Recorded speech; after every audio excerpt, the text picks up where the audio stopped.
Alright, what's up everybody? Been working really hard lately, but alongside the work has come some really engaging conversations and forms of dialogue that I've wished to take advantage of afterwards when I had the time to really find the most clarity about things as I could. And one of the topics of discussion was the age-old question, if a tree falls in the woods. So, here we go. If a tree falls in the woods, does anyone hear it? To answer such a question, one truly must first realize the intent of this question, and that is to raise questions. For questions that are meant to be answered in completeness are asked in a complete way, where when looked at this way, one could say then that the answer to this question is to be given the art of applied extrapolation, where one can see and wield tangents while honing them in on an idea and its relations, then being able to take a particle of thought and to expound upon its precepts.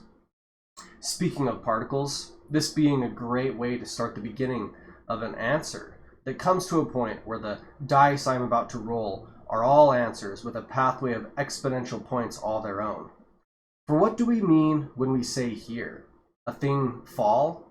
That its sound as a vibration through the air is received by something that has a pickup able to tune in or is already tuned into the range of vibrations that ripple from the event in question. Now, the question itself will be shown here very shortly to have set itself up to be one in which is meant to cause question rather than answer. For surely there is life that is within distance to a tree that could even fall. For there to be enough growth for a structure to stand tall enough to have a height for such a feat, there is given the components of life enough that there are surely things within the bounds of a structure to have its impact resound. So, since the question is meant to be insightful, we then realize that the question is geared towards another answer, not being the wildlife as a source for its solution. The question is then meant under the precepts of the language that it was asked in, and the hearer. Now, since the question doesn't say that someone is within hearing distance as one of its statements, and we know that it is meant to be more of a question, we can be safe in saying that there is no one who understands this language of asking in the hearing distance of the tree that fell.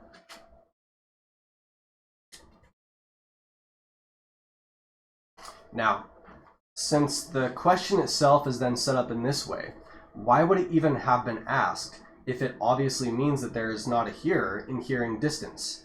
This is because the question is one more related to a mathematical precept of significant figures more than anything. For what ultimately does sound and various forms of energy collapse into but a register of magnitude? And now the question has even more light, for we can alter the size of the tree until its size reaches a magnitude that its being ripped asunder would surely have profound sound, as the roots were ripped and torn from soil and its branches and trunk cracked under the strain of whatever it couldn't bear. Imagine a tree as high as a mountain. How could it fall without being noticed, especially if it was a tree that had been named and oft visited for its extravagance? Once it was visited, news of its fall would be speedily passed through the host of bodies it was connected to, like they were the air. Does having such a tree, however, dilute the question and ultimately serves to be a wrong answer still? For we spoke before about how the tree was obviously one in which was out of the reach of man for the question to have meaning.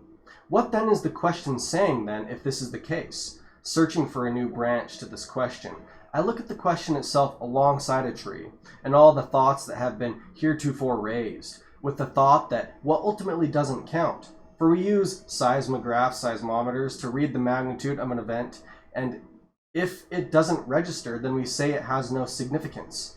But besides the solipsistic route of this thought being answered, what great event didn't start out from humble means, where even the smallest registerable particle influences thought and has outcome in the trophic cascade of events that are then perceived as change, making then the question one more of gauging meaning rather than having to do with a straightforward answer. For we say an earthquake has magnitude, but what is gray for one is for everyone? which means that for such a tree to fall and have sound, it must have attention. Then this being a question of art and perspective beauty, where the dictator draws everyone's attention to a single event that upon its disruption has massive consequences for everyone who was built upon its foundations, where we say that what attention do small things have, like trying to find the smallest bug existing.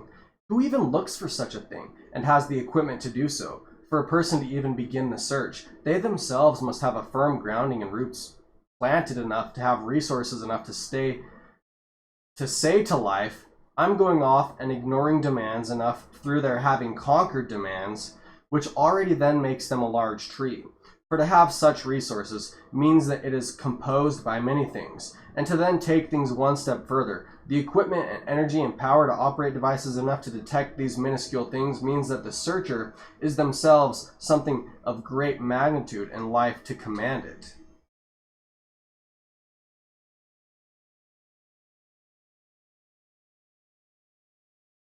Looking at this then, what do we see? That the larger a thing becomes, the less that it is driven by, as it itself searches for more to become, more for the extent purpose of its life. The thing then finds how little it is, and in this we then relate to the original question from the other end, not looking at a tree falling that itself is the size of the world, but a seedling falling, where we then know that the greatest of things are while in their greatest are the smallest of things, being driven by nothing, so a seedling then falling has enough impact to match any giant. For the most ultimate giant has nothing on its mind, for it is so full of everything, it is nothing, even everything. So the question is one of meaning, where meaning is gauged between these bounds that I have set, where meaning is a movement from a structure's longevity, and the emotional magnitude of its impact after having moved a direct question as to how well the artist can draw everyone into perspective so its movement can have meaning. Where again we look at the question's intent and realize that the question itself is one of temperance being the answer. For what then is a good tree to have fall? For why do trees fall but to bear fruit of a kind? And a tree being one to fall that has no sound is out of the picture, for it is so small. And a tree to fall that is a tree in which everyone knows is so big that its falling would not only rip up people's roots in the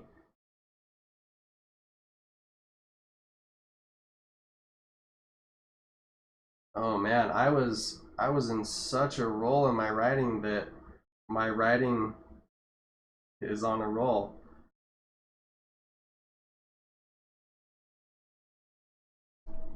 So big that its falling would not only rip up people's roots in the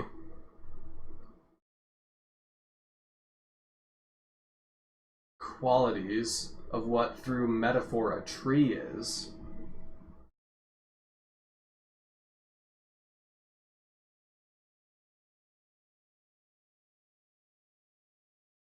but it would also defeat the purposes and conditions of the question to begin with.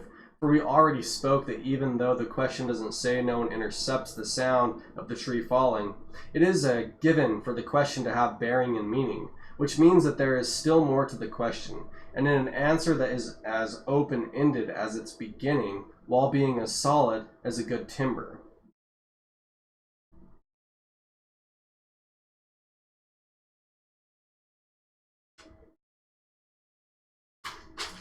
For then the question is a relation of one where it puts man into a relationship with nature, where what is enough nature for man to use within the structures of man and the structures of nature, for the two to have meaning for one another, where good wood for man falls within the bounds of this thought, where enough silence is had that a man can have the time to think about such things.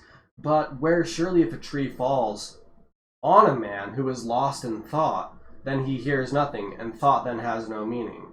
Where then as man has thought this out, having been in the woods, a place beyond the confines that don't allow a man to think, having built up shelter enough to do so, from wood fell while in the woods, man can then really think about what the question wishes to hear as an answer.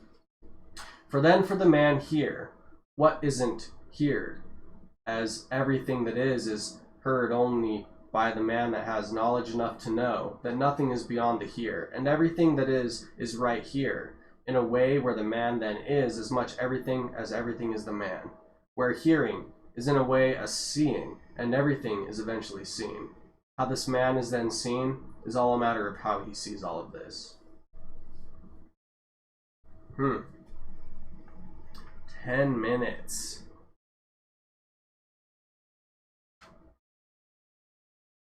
With a little bit of knot in the trunk of this tree as I made out what my word really was.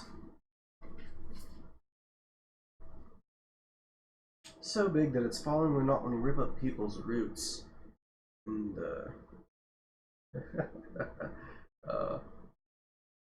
qualities of what through metaphor a tree is.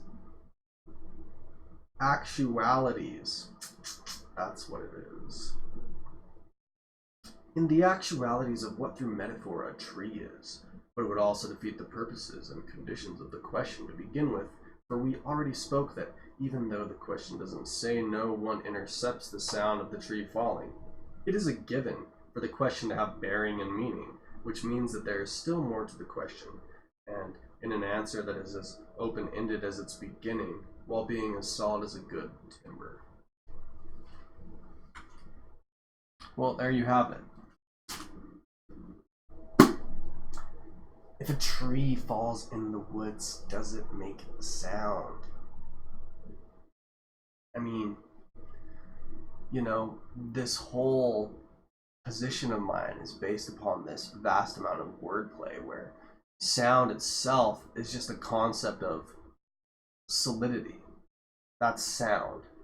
This thing is sound. When I knock on it, it has sound because it's solid. So this is a solid thought of sound.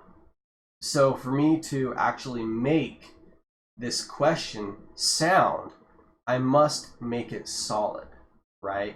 I must have an answer which is sound, which is solid. And I think I've done my best to provide some sound to this airy question, right? And I say airy question in this really ironic way, right? Because air is what actually allows sound to carry. But at the same point in time, you know, we say we hear. And we say, what is it to hear a thing? Ultimately, right, if something falls and there is a massive shaking of earth, we hear something in this location. It is here because then we see its repercussions. So it is here, it is heard, it is heard because it is with us. But what is not ultimately always with us? And truly, is there anything that is without us, that is not within us? For ultimately, what are we but a collection of everything that has been? And from this point, everything will be, right? Due to the fact that, based upon our understanding of what things are, they are a built-up summation, a collection. And just as the future resides in the past, it's just obscured because you shuffle the deck, you throw it around, and then there's the future. It was there in the past all along, right? In that way, this here has been heard.